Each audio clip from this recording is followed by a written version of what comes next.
Hello and welcome to the CUFI Weekly. I'm your host, Kasim Hafeez.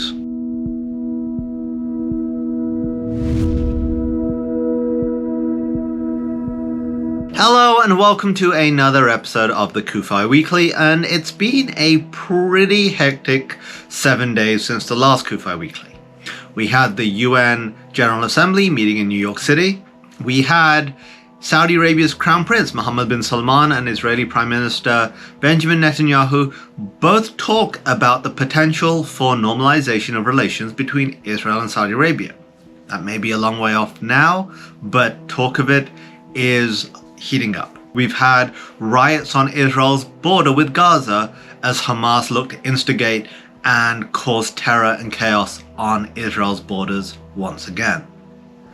But I'm not going to be talking about any of those stories, because what I'm talking about today is Iran related. And if you watch the CUFI Weekly, yes, we do talk about Iran a lot, but there's a good reason for it.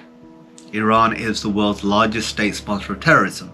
Iran is responsible for the murder of countless Americans, countless Israelis. Iran's regime calls America the Great Satan and Israel the Little Satan, and has pledged to wipe Israel from the face of the earth. So that's why this story is particularly disturbing. So the story first came out in the news site Semaphore, and basically a cache of Iranian electronic communications have been acquired by two news organizations, according to the article. And these pull back the curtain on a significant Iranian influence operation dubbed the Iran Experts Initiative that has been going on in the US since the Obama administration. Now, if we pause for a second, maybe things will start to fall into place for you like they did for me when I was reading this. Because if we think back to the Obama administration, the administration that signed the JCPOA, the Iran nuclear deal, we were told a number of things, which one at face value didn't seem true based on the Iranian regime's previous behavior, but also have been proven to be completely untrue. We were told that the nuclear deal would mean that Iran would freeze its nuclear activities. We now know that it didn't. It went further underground. It obscured. It used smoke and mirrors to create that perception. But Iran's nuclear program continued to tick along. We were told that by signing this deal, by releasing this money to Iran, that they would become more part of the international community. They would drop the extremism. They would stop chanting death to America and wanting to eradicate Israel. In fact, the opposite has happened. They have become emboldened, now entrenching themselves on Israel's borders. We were told that this coming in from the cold for Iran would also reduce their terror activities. Once again, this proved false, as Iran has just expanded its terror activities, now having a presence in Iraq, Syria, solidifying its presence in Lebanon, now in Yemen and the Gaza Strip. Not to mention the multiple terror attacks that Iran's fingerprints have been found on throughout the world. Now, the core strategy of this Iranian Experts Initiative, according to Semaphore, was to secure support from several high-profile opinion shapers and academics for Iran's position concerning the nuclear issue. As we just talked about previously, that effort was very successful. So, according to an Iranian diplomat who wrote in an email in 2014, and this email was among the cache of electronic communications that were acquired by the news organizations, he wrote, "This initiative, which we call Iran Experts Initiative, is consisted of a core group of 6 to 10 distinguished second-generation Iranians who have established affiliations with the leading international think tanks and academic institutions, mainly in Europe and the US. What is particularly troubling about these allegations is that top Biden administration officials are listed amongst the IEI experts whom Iran used and relied on to advance its position in the United States. And one of those officials named is Robert Malley, the special envoy to Iran.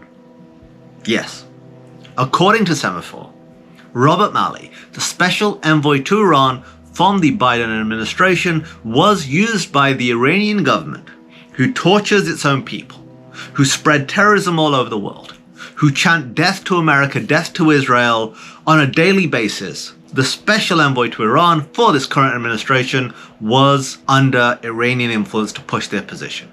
He is currently being investigated by the FBI and has had his security clearance revoked. So, look, we don't know if these allegations are true at this point. This is a breaking story that just came out a few days ago. But this is incredibly disturbing. We have seen one of the election promises of the current administration was to bring back the Iran deal. And when you look at all of this information, when you look at what has come out, it makes you wonder who is influencing this. Why are we taking such a conciliatory tone with a regime that spreads terror and mayhem not only amongst its own people but overseas? Iran does not pretend to be our friend. Iran does not pretend to be a positive force for the world.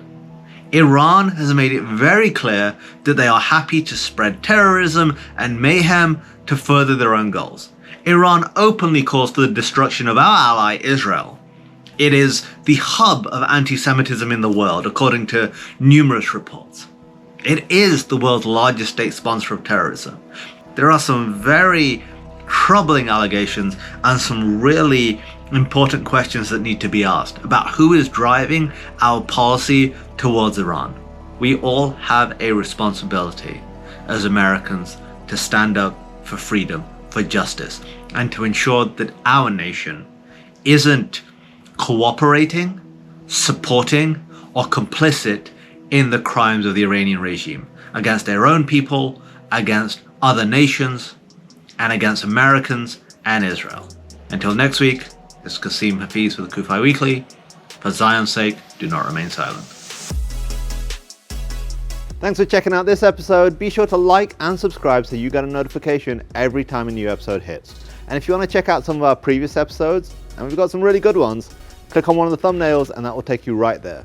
And finally, if you want to know more about CUFI and the work we do, go to CUFI.org to check out all the resources we have available free to you.